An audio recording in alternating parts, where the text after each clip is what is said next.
있는데, 이렇게 그런 일에는 아주 실제잖아, 실제.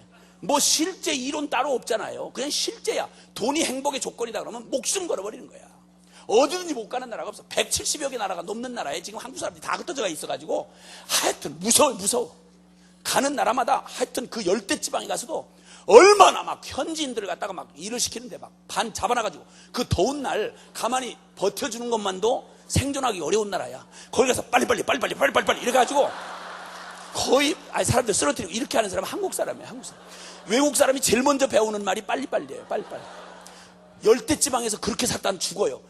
저도 인도네시아 집회 갔다가 선교사님한테 걸려가지고 8일간 연속으로 두 곳에 집회를 하는데, 세상 그 더운 여름날 한국에 그 날씨 좋은 데서 집회 연속으로 8일간 하려면 사람 뻗어요.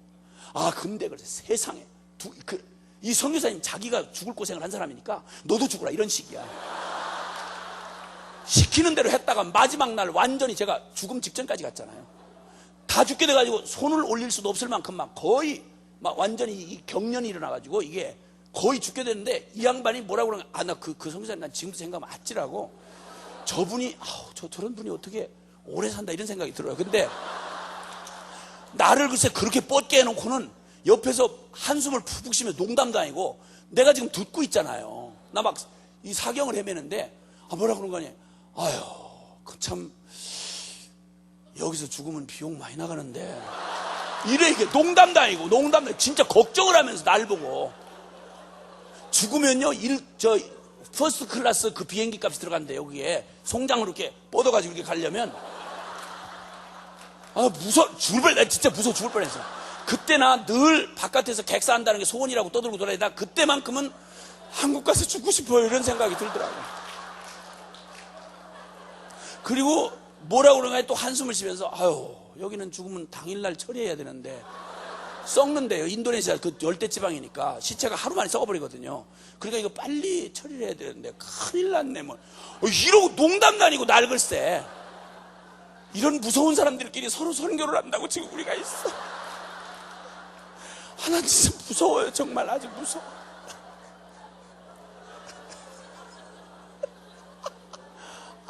나 진짜 무서워요. 정말. 그리고 이렇게 악바리 것처럼 살아가는 한국 사람들에게 있어서는 자기가 목적이 정확하잖아요. 가치를 인정하잖아요. 사람은 절대 상황이나 환경에 영향을 안 받게 돼 있어요. 자기가 원하는 일, 어떤 가치를 인정한 일, 그 일을 위해서라면 어떤 대가 지불도 하게 돼 있어요. 절대 지치지도 피곤치도 곤비지도 않아요. 사람 자기 마음에 좋아서 하는 일, 자기가 가치를 인정하는 일을 할 때는 절대 지치지 않아요. 그 중에 난 진짜 이해할 수 없는 것 중에 하나가, 여기 전부 다들 좋아하셔서 많이들 하실 텐데 그냥 내 얘기를 들어보셔. 내가 그냥 이해를 못해서 하는 말 궁금해서 그 골프 하시는 거 나 진짜 이해가 안 가요. 국민 여러분 이해해 주시길 바랍니다. 근데 그 땡볕에서 그 돈 주고 그 점잖은 분들 그렇게 하래도 딴 일 그렇게 시키면 막 잡아먹으려고 그럴 거야. 근데 자기가 좋아서 하니까 지치도 곤비지도 않아요. 전도를 만약 한 6시간 해보라고 그랬어요. 그 뭐 18홀인가를 돌려면 막 한 5시간 걸린다면요. 그 그린 털로 그릴 해놓고 거기다가 글쎄 배추를 갈아 먹으면 얼마나 좋겠어요. 우리나라 땅이 없어요. 산이 70%가 넘어. 거기다 글쎄 그냥 골프장을 여기저기 다 만들어놔가지고 그 푸른 풀밭 기가 막힌 걸 만들어놓고 거기를 왜 통통 비워두냐 이거야. 그리고 그렇게 그걸 그 홀에다 넣고 싶으면 그러면 홀을 크게 파. 그걸 왜 요만하게 해서, 나 가끔 그거 보다가 나 짜증나 못 보겠어. 아니 공이 여기서 여기인데 그걸 막 다리를 바들바들 떨면서 이렇게 해가지고 이걸 신경을 막 어마어마하게 쓰고 이러나. 그러니까 나 왜 그러는지를 내가 이해가 안 돼서 국민 여러분들 이해해 주세요. 나 진짜 이해가 안 가요. 그리고 그걸 한번 했다고 그러면 스윙을 해서 했으면 이렇게 해서 한번 이렇게 해서 이게 멋있게 한번 쳤으면 그럼 잘 못 치면 여러 번 쳐버려. 근데 한 번 치면 후루막 끌고 또 이렇게 하고 또 이렇게 하고 청성을 떨고. 아니 이 청성을 떨으라고 하면 떨겠어요? 이걸 그냥 그 허구한 날, 아니 시간이 남아 돌아가면 모르는데 그 바쁘시다는 분들이 입만 열었다면 바빠서 새벽기도 못한다. 입만 열었다면 바빠서 수요 예배 안 한다. 나 이 얘기 많이 들었거든 미국에서. 그런데 어떻게 그렇게 시간이 없는 분들이 그렇게도 그 시간이 많이 걸리는 그걸 그렇게 하시는지. 어떤 분 보니까 새벽 기도를 못한다, 수요 예배도 그래서 그 교회는 안 드린다 하던 장로님 집에 가서 내가 잠깐 잤는데, 이 양반 거실에다가 이 그림 쪼가리를 이렇게 깔아놓고요, 밤에 오줌 누러 나갔다가 새벽 기도 시간쯤 됐는데 오줌 누러 돌아오더니 거기 거실에서 미친 사람처럼 밤에 무서워 죽을 뻔했어요. 이러고 앉았더라고. 또 이 능력, 이 능력을 뭐라고 말하겠어요? 그러니까 핑계할 수가 없어. 그 모든 일은 다 실제야. 지치지도 피곤치도 아깝지도 않아. 자기가 마음의 가치를 인정하고, 그래서 주님은 말하기를 내 마음은 내 보물 있는 곳에 있느니라. 그러므로 내가 보물로 인정한 어떤 가치를 인정한, 내 인생의 가치를 부여해 줄 거라고, 내 자아 충족을 해줄 거라고 생각되는 어떠한, 거기서 뭐든지 상관없어. 돈이든 명예든 뭐든 딱 이렇게 되면 그것을 얻기 위해서 노력하고 수고하는 일에는 절대 지치지도 피곤치도 아깝지도 곤비지도 아니하고 독수리에 날개치며 올라간 것 같은 힘이 계속 났다 이겁니다. 맞죠? 이렇게 자연스러운 반응이 나오게 돼 있다 이 말이야. 그런데 왜 유독 진리에 대해서만큼은, 왜 유독 하나님에 대해서만큼은, 왜 유독 천국에 대해서만큼은, 왜 유독 그 거룩한 하나님의 그 축복에 대해서만큼은 그렇게도 실제가 안 되냐 이거예요. 날마다 억지 춘향이로 쥐어짜고 간신히 감동 조금 받았다가 조금 며칠 영빨이 가다가는 또 그대로 또 파를 들고, 이게 도대체 무슨 일 때문에 이렇게 되는지를 원인을 몰라. 그리고 그게 그냥 당연스러운 신앙생활인 양 생각하는 거야. No. 그러면 제가 이렇게 이해할 수 없는, 실제가 되지 않는, 다른 일에는 그렇게도 실제인데, 한번 생각해 보세요. 제가 기도를 동원하고 다니는 사람이잖아요. 그런데 지금 한국교회는 전 세계 기도하는 교회로 알려져 있어요. 그 얘기는 한 10년 전, 15년 전, 20년 전 얘기예요. 그게 그 소문이 늦게 돌아가지고 전 세계 교회가 한국교회 지금도 그런 줄 알아요. 그 이미 지나간 얘기인데 미안해 죽겠어. 내가 대답할 수가 없어요. 근데 지금 그 기도를 좀 하자 그러면요, 이 반질반질한 한국 교인들이 이제는 기도 잘 안 해요. 그 새벽 기도 아주 이벤트로 간신히 끌고 가요. 이렇게 기도를 지독하게도 안 하는 이 나라가 됐는데, 지금도 말이죠, 지금도 그 기도, 그 제목에 있어서만큼은 절대 기도의 열기가 사라지지 않는, 교파를 초월해야 모든 교회가 그 제목 기도에 대해서만큼은 헤라바라를 할 것도 없이 전 국민 중에서 이 교회가, 전 교회가 초교파적으로 열심을 내는 기도 제목이 있어요. 그게 뭘까? 대입 수험생을 위한 특별 새벽 기도예요. 이거 입시철만 되면 한국 사람들은요, 이 학벌에 대한 이 집착이요, 전 세계에서 이런 민족 없어요.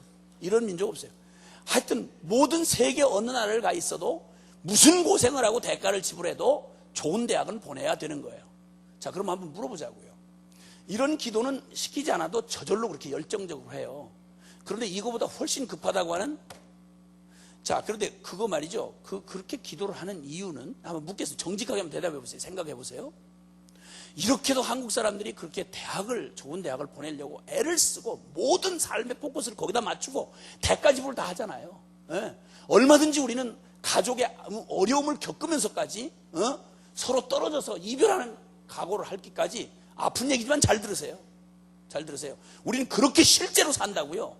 관념으로 행동하는 게 없어요. 억지로 하는 일은 몇 번 못 가요. 반드시 생명의 반응이어야만 자연스럽고 그것이 오래가는 거예요. 근데 그 일이 얼마나 실제적이고 얼마나 정말 현실적인지 한번 보시라고요. 이렇게도 각 교회마다 그렇게 기도를 별로 안 하는 교회도요, 그 철만 되면 현수막 걸어놓고 대입 수험생을 위한 특별 새벽 기도와 교파를 초월해서 자유주의 뭐라고 해도 아주 기도 자체를 무시하고 복음 자체를 아예 그냥 리버럴하게 그냥 나가는 교회들도 이거 안 하면 교인들이 안 모이니까 그거 해놓고 다 기도를 이렇게 열정적으로 해요. 그러면 이렇게 기도를 하는 이유, 그렇게 대학 입시를 그렇게도 목숨 걸고 그렇게 대가 지불을 하고 어마어마한 교육비가, 여러분 한국 사람 교육비가요, 그 전체 그 사용되는 그 생활비에 어마어마한 비중이에요. 사교육비 말할 수도 없어요. 공교육보다 더 많다는 얘기가 있을 정도예요.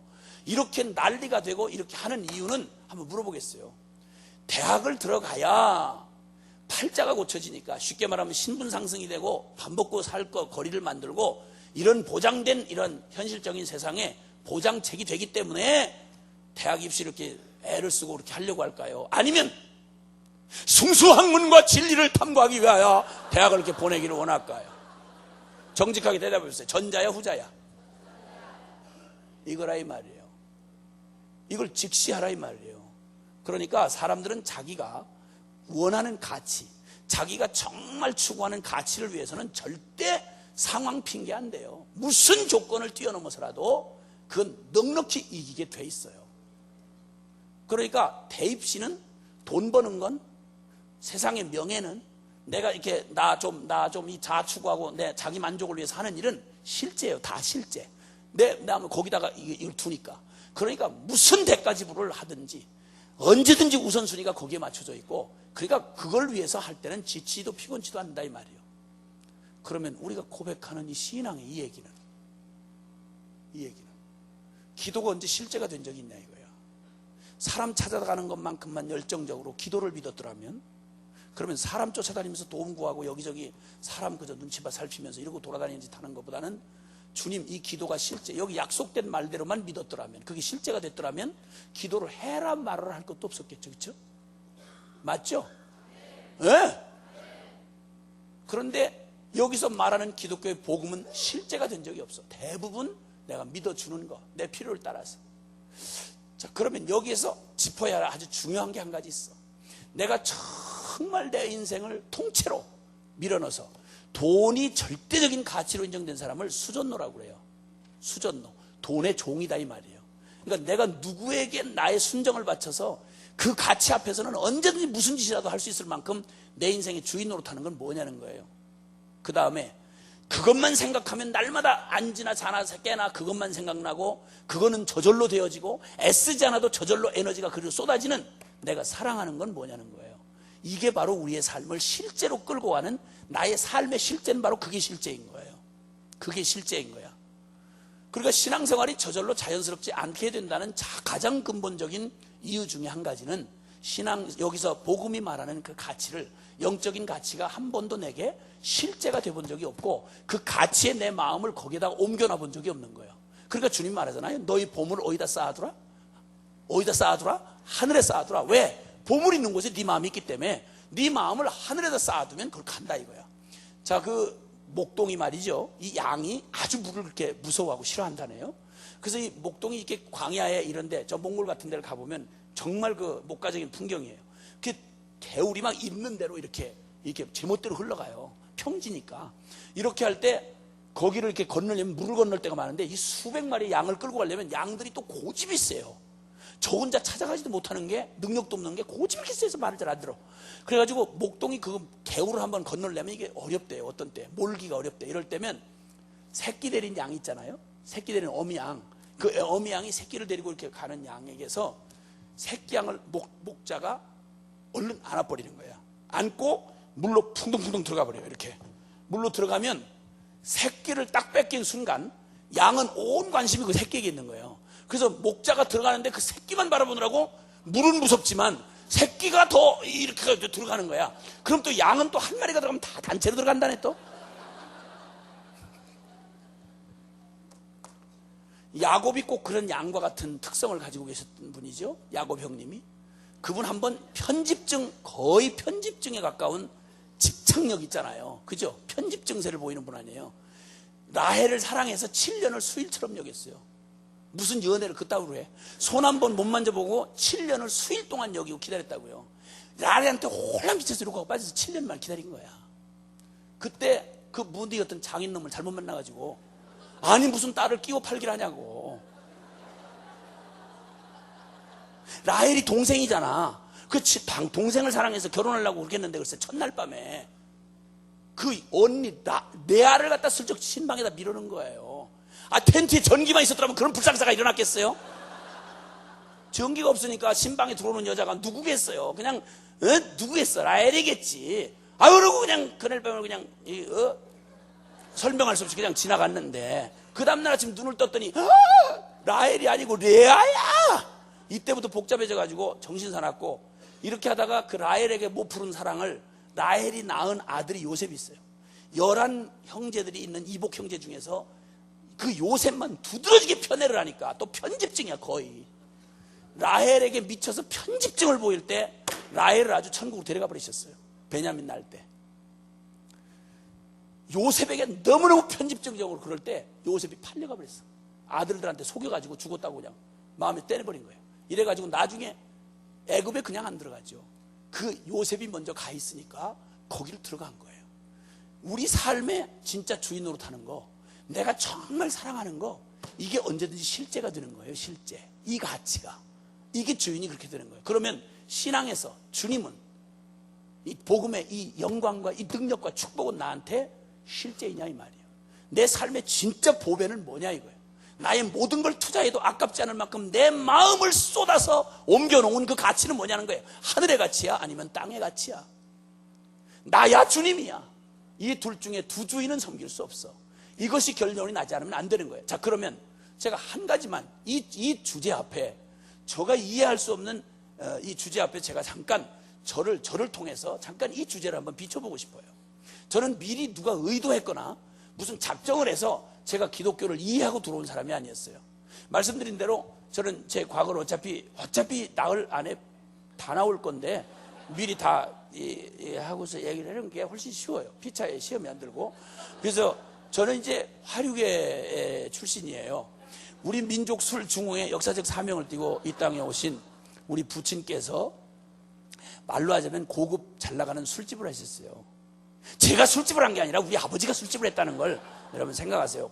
이 주범하고 공범의 차이는 큰 거거든요. 그래서 제가 술집을 경영한 게 아니고 우리 아버지가 술집을 했어요.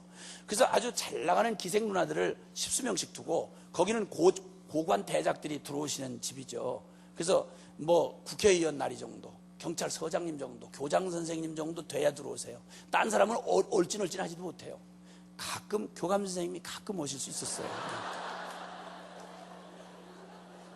그래서 저는 어렸을 때부터 미성년자 출입 금지 구역인 그곳을 주인집 아들이라는 특권으로 프리로 드나들었어요. 그래서 저는 인생론을 철학 시간에 배운 게 아니고 아야 그때부터 배웠어요. 아하, 사람이란 낮과 밤이 저렇게 다르구나. 애국을 입에다 달고 살고 점잔을 그냥 아주 뭐 생명처럼 이렇게 품위 유지를 하고 다니시던 분들이 저녁낮을 딱 되면 딸 같은 계집아이들 끼고 무슨 짓을 하는지를 제가 어렸을 때부터 보고 자랐다 이 말이야. 그러니까 난 지금도 누가 명함을 주고 이렇게 인사를 나누려고 하면 그냥 내가 의도한 건 아닌데 쓱 지나가는 생각이 그냥 지나가요. 지나가는데 이 양반 또 혼자 있을 때는 무슨 짓 하실까.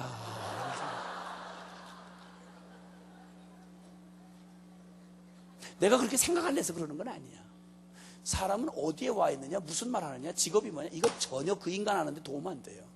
그 인간의 진정한 내면은 그 내면의 가치, 그 내면의 생각, 이것이 바로 그 위인 마음의 생각이 어떠하면 그 위인도 어떠하다. 맞는 말이에요. 철저히 보고 자랐어요. 그러다가 저희 아버지가 저 중학교 2학년 때인가로 기억이 되는데, 하여튼 저희 아버지하고 이미지를 떠올리면 저희 아버지에게 바랬던 거, 그때 어린 시절에 잘 해주셨겠지만 워낙 기생 누나들에 파묻혀 사시니까 아주 부담 없이 땡기고 사셨어요. 이분은 진짜 부담 없는 분이에요. 아주 이빠이 놀고 가신 분이에요. 옛날에 기생하면 아무렇게나 생긴 기생을 기생이라고 안 그래요. 외모는 말할 것도 없고요. 가무할 줄 알고요. 시할 줄 알아야 돼요. 기생들은 자기 존재감에 대해서 굉장한 자긍심을 가지고 있는 사람들이에요. 요즘 연예인하고 비교해도 연예인을 이렇게 무시할 정도의 사람들이에요. 기생들이 옛날에. 그런 사람들이고 상대하는 사람이 다들 그렇게 지위가 높은 사람들이니까 아주 눈이 있는 대로 높은 사람들이죠. 근데 이런 그 기생들하고 날마다 놀고 그냥 옛날에 글쎄 그 축구 배고픈 시절에 사냥을 하셨다니까요. 사냥을. 한국에서. 그러니까 이렇게 사시다가 밤만 되면 저희 어머니가 절 닮았어요. 그러니 그런 기생 누나들하고 살다가 가끔 가다 한 번씩 들어와서 절 닮은 어머니를 보니 무슨 감동이 오겠어요.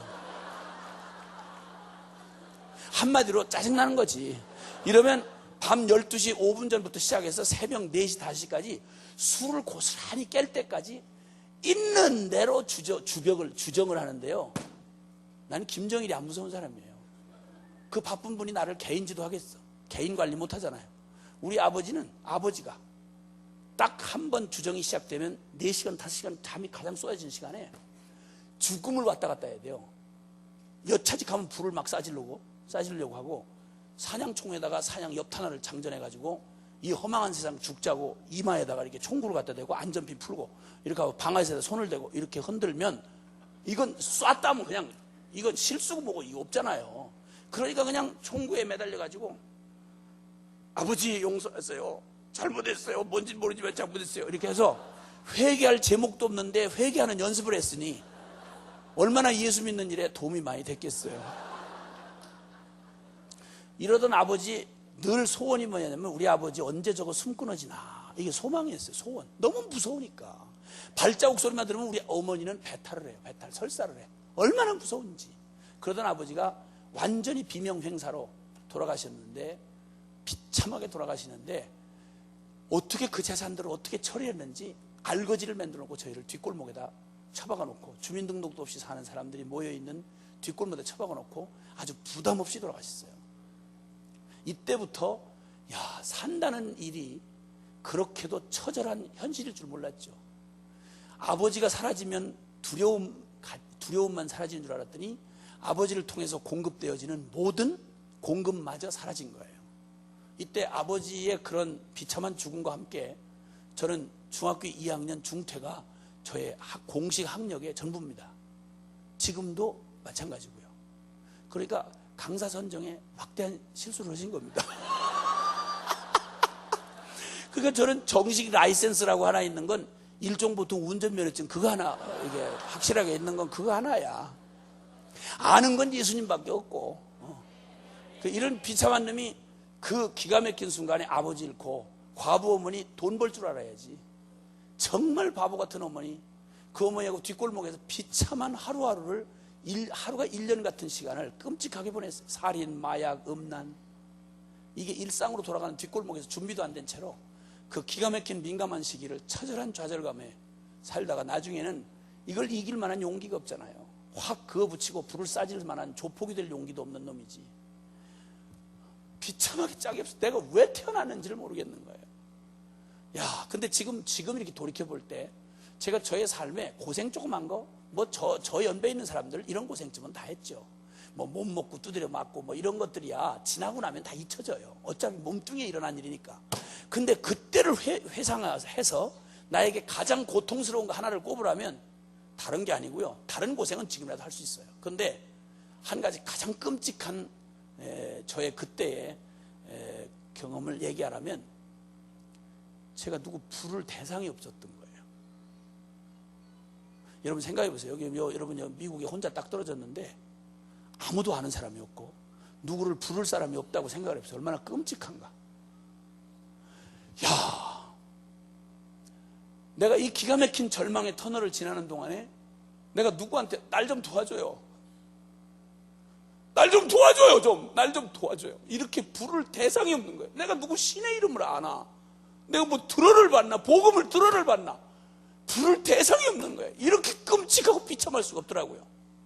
그 기가 막힌 시간을 지나면서 저의 비참한 삶이 꼭 썩은 쓰레기통에 시궁창에 엎어진 것 같은 그런 저의 삶의 용기가 두려워서 이 세상을 맞이할 수가 없고 나를 미워서 견딜 수가 없는 거예요. 그래서 제가 예수님 만나기 직전에 자학증에 시달리는 불쌍한 청년이었습니다. 이 병신 같은 왜 태어나서 죽지도 못하고 이 짓 하나, 자살도 모질질 못해 성공을 못하고 이 비참한 지경에 살았다는 느낌이 들지 않던 어느 날, 내가 부를 수도 찾을 수도 없던 한 분이 내 인생에 더 내려갈 밑바닥이 없는 그때에, 가장 실패했을 그때 날 찾아와서 누군가 날 일으켜 주신 거예요. 형상으로 말하자면 그때 그분이 나한테 들려준 건 굉장한 신학적인 얘기가 아니고요, 여기 현란한 성경 지식이 아니고 하나님의 참 특별한 섭리로 피할 수가 없이 저를 교회로 몰아넣으시고 이 복음을 듣게 하셨어요. 근데 아주 단순한 요한복음 3장 16절이 내게 이렇게 의미가 전달이 되오더라고요. 하나님이 세상을 이처럼 사랑하사 독생자를 주셨으니 이는 저를 믿는 자마다 멸망치 않고 영생을 얻게 하려 하심이라. 이 말이, 이 단순한 구절이 제게는 어떻게 해석되어 오는 거 아니? 여러분 생각해 보세요. 조물주라고 하는 신이 있는데, 그 우주가 감당 못할 신이 있는데, 이 신이 피조물 중에 가장 실패자, 제일 찌끄러기 같은 놈, 쓰레기 같은 놈, 그걸 사랑하다 이 피조물에 미쳐서 자신의 하나밖에 없는 아들을 내준 미친 신의 사랑의 얘기, 픽션 소설로 들어본 적 있으세요? 나는 이런 주제를 들어본 적도 없고, 이게 나한테 개인적으로 이게 깨달아지는데, 이 단순한 말씀이 내 안에 깨달아지는데 성령께서 믿게 하셨겠죠? 이 사실이 간단하게 이렇게 말하는 것이었습니다. 내가 널 사랑한다. 나는 이거 우리 부모한테서도 문장으로 들어본 적이 없어요. 저희 집안 배경 말씀드렸지만 저희 부모로부터도 이런 느끼한 얘기를 들어본 적이 없어요. 저희 어머니도 양반 가운데 토막이라는 충청도 부여 태생이에요. 그런데 어떻게 험한 남편을 만나서 이렇게 입이 험해졌는지, 자식이 나한테 보통 하는 말이 다 욕이에요. 보통 기분 좋을 때 하는 말이 이엠병할 놈. 그래요. 나 그 좋은 말인 줄 알았어. 전염병 걸려 죽을 놈이라 이런 말이야. 그리고 조금 열받으면 육실할 놈이래. 나 그 좋은 말인 줄 알았어.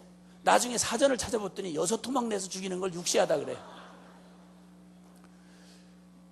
보통 때 그러니까. 근데 내가 어렸을 때 너무 귀여웠었대요.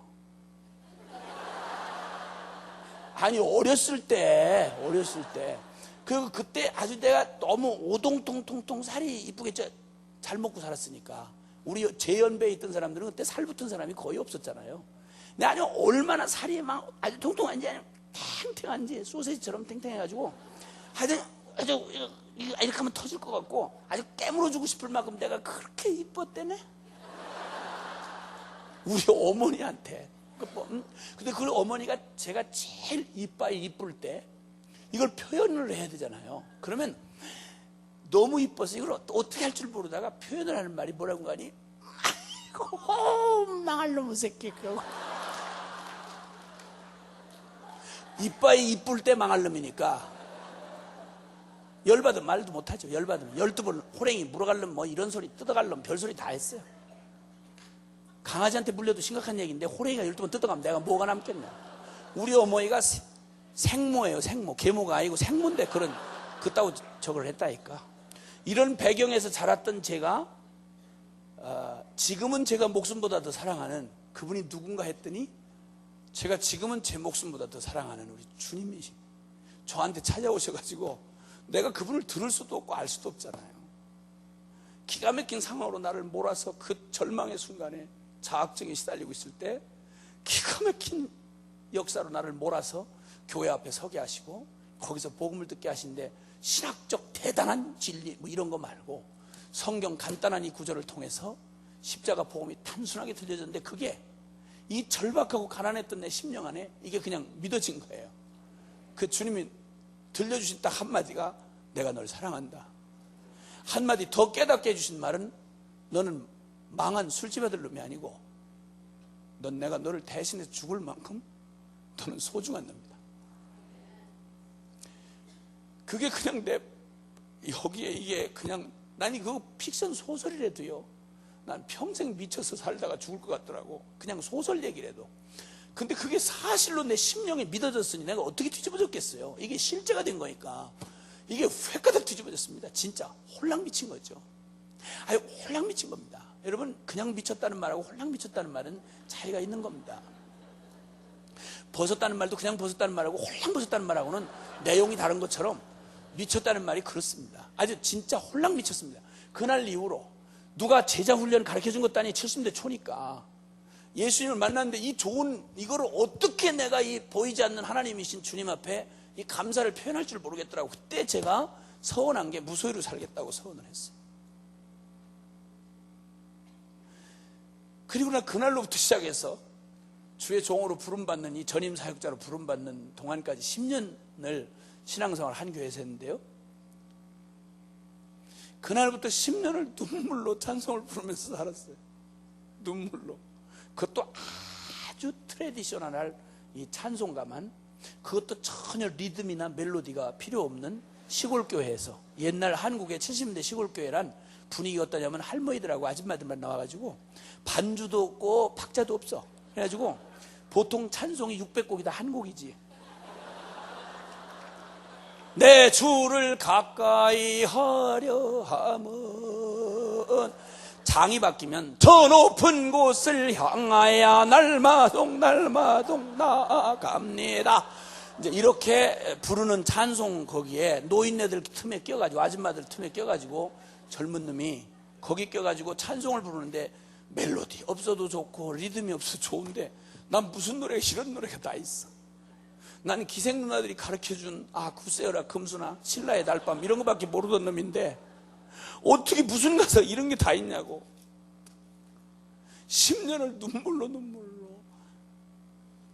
눈물로 신앙생활을 했어. 너무 고맙고 감격하고, 어떻게 나같이 버림받은 놈, 불쌍한 놈을 어떻게 이렇게 사랑하실 수가 있나.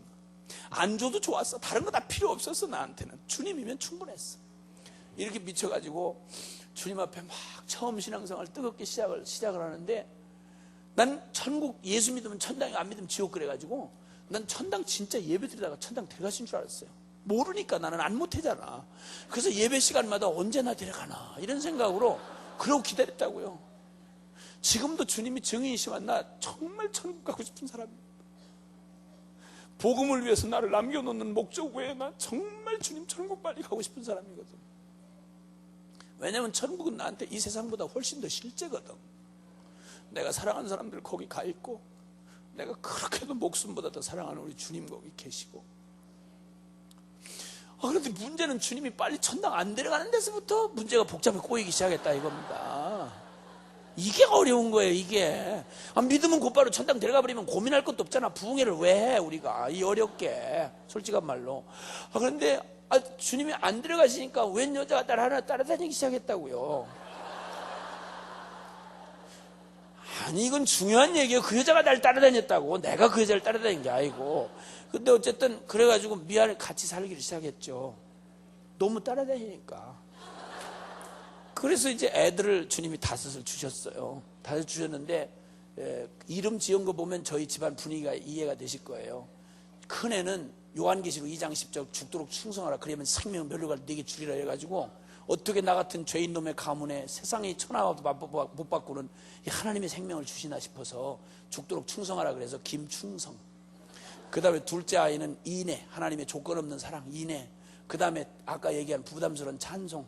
그 다음에 응답. 이것도 딸이야. 응답이가 응답하라 오바. 이래서 선생들 중에 얘 이름을 잃어버린 선생이 없대요. 그 다음에 막내는 선교. 그래요. 그래서 이 자식은 아야 운명적으로 이름이 선교니까 취직할 생각도 못하고 또 사업할 생각도 못하고 자기는 운명적으로 받아들였대요. 그래가지고 이 5 아이를 낳았는데, 내가 내 인생에 가장 큰 사건 하나 말하라면 천하를 주고도 못 바꾼 사건 하나는 예수 믿는 사건이잖아. 근데 가만히 생각해 보니까 누군가가 나한테 복음을 전해줄 수 있는 내가 이거 알은 거 아니야. 이래서 아이들에게 내가 사랑하는 자식들에게 줄 수 있는 최고의 일이 있다면, 주님이 말려도 부탁을 해서라도 해야 될 일이 있다면 그건 선교사밖에 더 있어요. 그래서 논술도 난넘질로 다 선교사를 바쳐버렸어요. 그리고 나중에 애들한테는 계속 입력시키면 되니까. 너는 이미 바쳐졌다. 그런데 주님은 순수하기 때문에 한번 받은 걸 절대 안 놓친다. 그래서 뭐 도망 다녀봤자 작살 맞은 고래처럼 힘이 있을 때는 피를 흘리고 다니다가 나중에 피 다 빠지면 이제 끌고 오면 이렇게 해서 잡아먹는다. 이런 식으로. 그래서 이런 얘기를 슬슬 그냥 해줬어요. 그냥. 그랬더니 다 알아듣더라고. 알아들어서 다 운명적으로 선교사가 됐죠. 지금. 그래서 저희 가족들한테는 선교라는 말, 복음이 땅끝까지 전파되어야 된다는 말, 잃어버린 영혼이 구원받아야 된다는 말, 십자가의 복음이라는 말, 주님 다시 재림하신다는 말, 이건 저희 여러분이 사용하는 사업 단어보다 훨씬 현실적이에요. 저희는 문자대로 믿거든요. 저희 가족에게 예수라는 말의 의미는, 십자가라는 말의 의미는 적어도 그런 정도예요. 그래서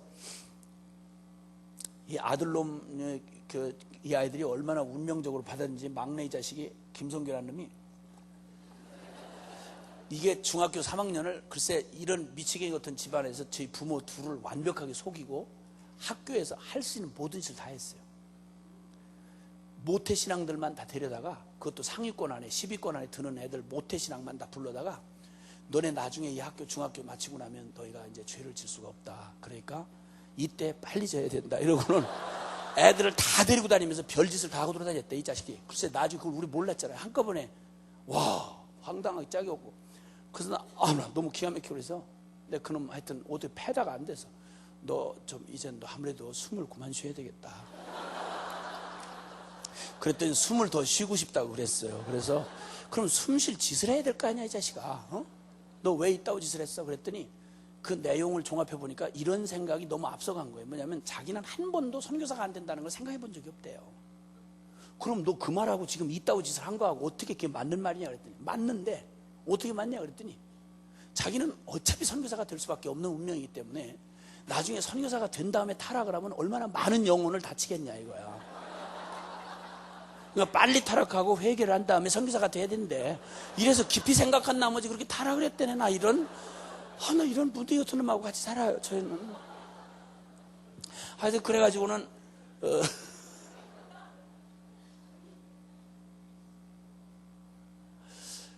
저희에게 예수 그리스도는 그런 분이시죠. 제가 몇 년 전 제 큰아들이 웩이라고 하는 선교단체에 소속해서 1차 한텀 사역을 서부 아프리카 기니비사우라는 나라에서 사역을 했습니다. 지금은 이제 러시아 체첸으로 두 번째 텀을 하고 갔는데 거기 가기 전 중간 때 아프리카 마치고 들어와서 저희 아이들이 다 일찍 외국에 나가 있어가지고 한 자리에 있기가 쉽질 않아요. 그래서 그 마침 한 자리에 있던 때 제 생일을 맞이했어요. 생일을 맞이했는데 그 생일을 맞이해가지고는 아빠 생일을 축하해 준다고 5 자녀들이 2남 3녀가 힘을 아파야 케이크를 사왔어요. 힘을 합해서 케이크를 사왔는데 5놈이 힘을 합했으니 얼마나 큰 케이크를 사왔겠어요. 근데 제 얼굴에 반만한 걸 사왔어요. 난 케이크 그렇게 조그만 케이크 이 땅에 존재한다는 나 그때 처음 알았어. 자식 5이 힘을 모아서 사온 게 케이크 내 얼굴에 반만한 거 이런 걸 사왔어요. 자식 많다고 믿을 게 아무것도 없어요. 그래가지고 그 케이크에다가 초를 꽂을 수가 없이 그냥 거기다가 해놓고는 케이크를 요만한 거 갖다 놓고 이제 드디어 생일 축하 말을 인사를 하기 시작했어요. 그래서 이제 축하 말을 쭉 하는 중에 저희 마누라는 또 중간에 껴가지고는 말을 시작하자마자 울고 짜고 난리를 하는 바람에 분위기를 엉망으로 만들어놨어. 진짜 나 정말 박자를 못 맞춰줘요 그 사람은. 그래가지고 정말 시험 들어요. 근데 그렇게 하고 그러고 이제 질질 짜고 이제 그러는데 이제 애들이 한마디씩 하고 가는데 저희 그 큰아들이 이제 러시아 체천으로 떠나기 전에 큰아들이 이제 마지막 순서를 맡았어요. 그러더니 저한테 이렇게 축하의 말을 시작하면서 이렇게 시작을 했어요. 아빠, 제가 서부 아프리카 기니비사우에 사역하고 있을 때 아빠 거기 방문하셨지 않습니까? 그랬지. 그때 저한테 그 카드 써준 거 기억나십니까? 그래요. 제가 기억하기에 멀지 않은 시간이니까 그 아프리카 몇 나라 서부 아프리카를 사역하고 돌아다니다가 아들이 가 있으니까 기니비사우란 나라가 아프리카에서도 가장 가난한 나라 중에 하나고 그 진짜 현실적으로 소망이 없어요. 그 나라가 아무것도 뭐 대학이 제대로 있나 뭐 아무것도 없어요. 전기도 없으니까 수도에 전기도 없어. 거기서 빌리지에 들어가 사역을 하고 있었어요. 검은 이 아프리카 흑인들하고 청년들하고 소망이 없는 내일이 없는 그 친구들하고 거기 삐썩 마른 놈이 하나 거기 붙어가지고 소망을 전해준다고 거기서 뒹굴고 같이 사역하는 아들을 같이 거기서 며칠 같이 지냈어요. 한국에서 선교사로 보낼 때 어차피 다 그 각오하고 보낸 거 아닙니까?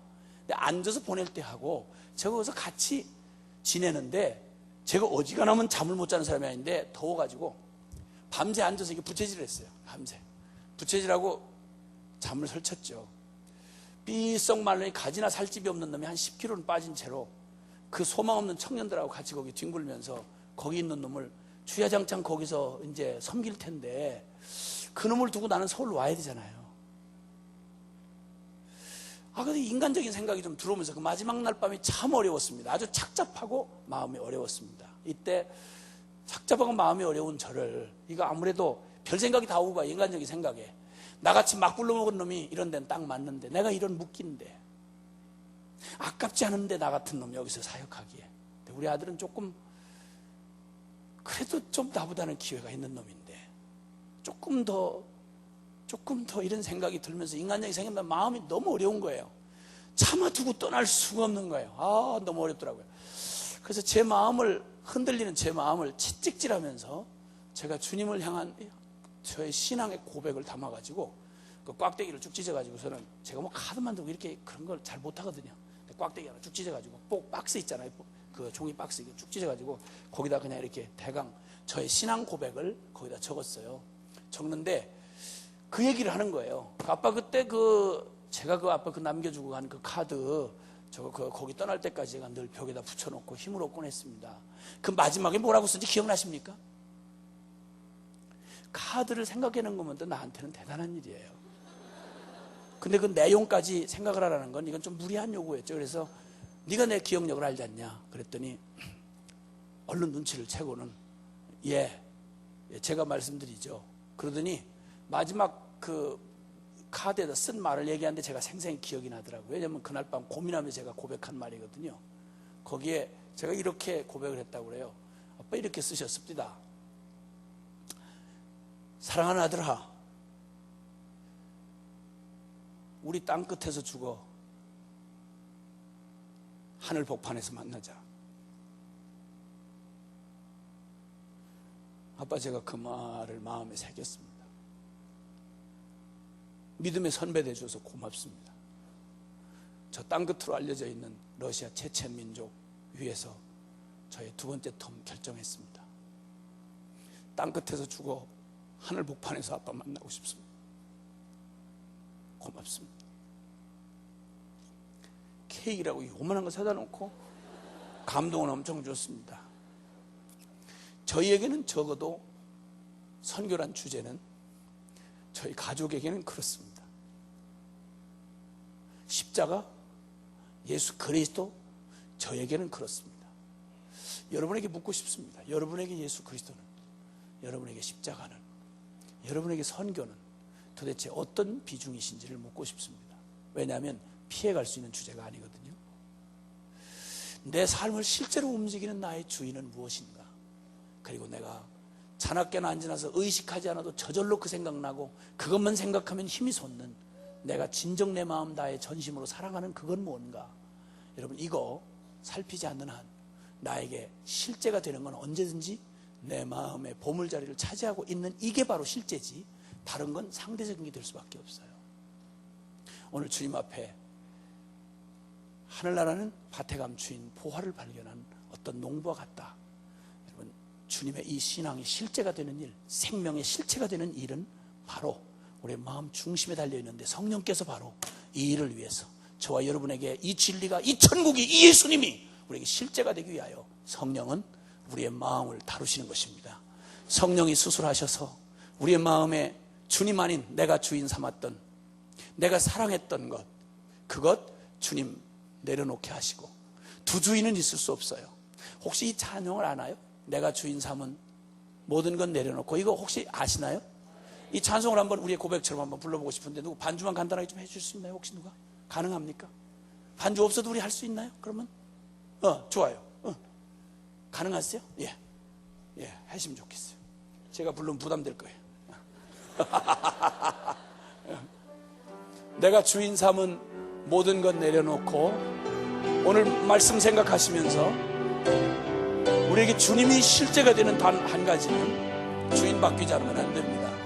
내가 주인 삼은 모든 것 내려놓고 내 주 대신 주 앞에 나가 내가 사랑했던 모든 것 내려놓고 주님만 사랑해. 내가 주인 삼은 모든 것 내려놓고 내 주 대신 주 앞에 나가 내가 사랑했던 모든 것 내려놓고 주님만 사랑해. 여러분 혹시나 여러분의 사랑, 여러분의 주인이 누굽니까? 다시 한번 내가 주인 삼은 모든 것 내려놓고 내 주 사랑하는 예수님이 내 안에 실제 주님이 되지 않는 이유는 내가 다른 주인이 있는 겁니다.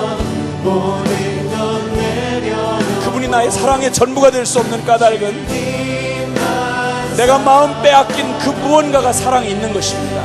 주사랑, 주사랑, 거친 풍랑에도 깊은 바다처럼 나를 잠잠케 해. 주사랑, 내 영혼의 반석, 그 사랑 위에 서리. 주사랑, 주사랑, 거친 풍랑에도 깊은 바다처럼 나를 잠잠케 해. 주사랑, 내 영혼의 반석, 그 사랑 위에 서리. 여러분, 이제 우리 이 시간은 주님이 정말 예수님 나의 주 그리고 나의 전부의 사랑이라고 고백을 가로막는 그 단 한 가지 이유가 있다면, 여러분이 주인 될 수 없는, 여러분의 예수님이 주인이 될 수 없고 그리고 사랑의 전부가 될 수 없는 그 이유는 주님 아닌 다른 것들을 두었기 때문입니다. 우리의 영혼을 살펴 내 영혼 안에 기쁨으로, 맞아요 주님, 주님 당신은 나의 전부예요. 그리고 주님, 나는 당신의 주인이, 당신은 나의 주인이에요. 여러분, 여러분의 인생에 가장 중요하다고 하는 선택의 기로에서 예수님이 주인 노릇 하실 수 있었습니까? 여러분, 자식의 전공을 선택하는 길에 예수님이 실제로 주인이 되실 수 있었습니까? 여러분이 결혼 대상자를 선택할 때 정말 주님이, 예수님이 정말 주인 노릇 하시던가요? 여러분의 진정한 사랑의 대상은 누굽니까? 내가 사랑하는 그것 있고 나 주님도 사랑해요, 이런 말은 모순입니다. 왜냐하면 사랑은 전심을 요구하기 때문입니다. 두 주인은 존재할 수 없습니다. 지금 이 시간은 단 한 가지, 이 시간 단 한 가지, 우리의 믿음이 실제가 되지 못하게 하는, 우리의 고백을 정말 주님 앞에 드리는 이 고백이 머뭇거리게 하는 그 내가 주인 삼은 건 뭔지 이건 내려놓지 않는 한, 내가 정말 사랑하는 그것은 뭔지 이거 내려놓지 않는 한, 이것만큼은 포기할 수 없다고 하는 여러분의 마음의 끝자리가 묻어있는, 그 마음의 끝자락이 다 있는 이건 내려놓지 않는 한, 여러분의 애인이 될 수도 있고, 여러분의 미래에 대한 꿈이 될 수도 있고, 여러분의 자식이 될 수도 있고, 여러분의 사업이 될 수도 있고, 여러분의 사역이 될 수도 있고, 여러분의 명예가 될 수도 있고, 그 무엇이든 주님 앞에 이것만큼은 내려놓을 수 없는 그것, 여러분의 마음의 끝자락이 다 있는 그것, 이건 내려놓지 않는 한 주님은 나의 주인이거나 나의 사랑의 대상이 될 수 없고, 그렇다면 신앙은 나의 실제이기보다는 억지로 믿으려고 노력하고 애를 쓰는 이런 불합리가 존재할 수밖에 없는 것입니다. 우리 가슴에 두 손을 좀 얹으십시다. 성령께서 여러분의 마음을, 내면을 보게 하실 것입니다. 나의 진짜 주인은 누굴까? 이것만은 놓을 수 없게 하는 여러분의 사랑과 그 마음이 묻어나는 바로 그건 뭔지, 이것에 대한 여러분의 태도를 결정하지 않는 한 주님은 여러분의 주인이 될 수 없습니다. 누가 주인이 되게 하시겠습니까? 나 자신입니까? 아니면 주님입니까? 내가 포기 못하는 애인입니까? 아니면 주님입니까? 여러분의 진정한 주인은 이 천국의 가치입니까? 세속의 가치입니까? 둘 중에 중간지대는 존재할 수가 없습니다. 믿음이 실제가 될 수 없는 영역은 반드시 이런 문제가 걸려있는 것입니다. 오늘 읽었던 본문처럼 이제는 누구도 자신을 위해 사는 자가 없고 자기를 위해 죽었다가 다시 사신 자를 위하여 살게 하려 함이라. 아멘입니다. 우리 함께 다 같이 함께 기도하실 때에는 우리 함께 통성으로 주님 앞에 기도하면서 여러분의 마음의 결단을 성령께서 말씀하신 대로 여러분이 내려놓아야 할 것을 내려놓고 주님 앞에 고백하고 믿음으로 결단하며 나아가십시다. 함께 기도하겠습니다. 살아가신 아버지 하나님 감사합니다. 오 할렐루야. 주님 감사합니다. 사랑하는 아버지 감사합니다. 영광의 나의 주 나의 하나님, 내가 주인 삼은 모든 것 내려놓고 내가 사랑했던 모든 것 내려놓고 주님, 당신만이 나의 주, 나의 영원한 주님, 나의 사랑이 되시기를 원합니다. 사랑하는 주님, 나의 생명, 주님 나의 소망, 주님 나의 기쁨, 나의 존재 이유, 주님 나의 힘, 주님만이 나의 전부가 되셔야 합니다. 주님만이 나의 사랑이 되셔야 합니다. 주님만이 나의 주가 되셔야 합니다. 주님, 안에 주님으로만 채우시기를 원합니다. 주님의 거룩한 진리 안에서 내 영혼을 다시 한번 회복하시옵소서. 주님, 주여 내가 믿음으로 당신을 선택합니다. 주님, 내가 내려놓습니다. 주님, 나의 미래도, 나의 야망도, 나의 애인도 주님과는 바꿀 수 없습니다. 주님, 나의 자식도, 나의 남편도, 나의 아내도, 주님, 나의 버리지 못하는 그 더러운 죄악도 결코 주님과는 바꿀 수 없습니다. 주님, 나의 전부가 되셔야 합니다. 주님, 나의 전부가 되셔야 합니다. 주님만이 나의 전부가 되셔야 합니다.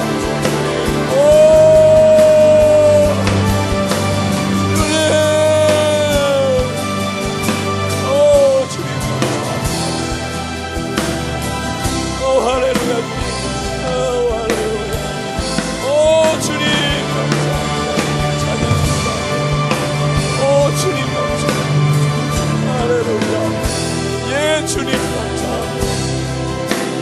아멘. 사랑하는 주님, 내가 주인 삼은 것 그것 내려놓고 당신만이 나의 주인이 되시기로 결정합니다. 내가 사랑했던 모든 것 내려놓고 주님 나의 전부가 되셔야 합니다. 주님, 이번 성에 계속해서 성령님 우리의 내면을 만지시고 주님처럼 내 마음을 만지시는 분 없습니다. 주님, 나로 이제 온전하게 주님 빚으셔서 주님만이 나의 전부가 되어 주옵소서. 주님이 나의 실제가 되시고 주님만이 나의 사랑의 전부가 되시옵소서. 주님 사랑합니다. 주님, 당신의 손에 나의 삶을 맡깁니다. 주님이 마음껏 빚어 주시옵소서. 그리고 주님이 꿈꾸시던 나를 만드시옵소서. 우리 구주 예수 그리스도의 이름으로 기도하옵나이다. 아멘. 아멘.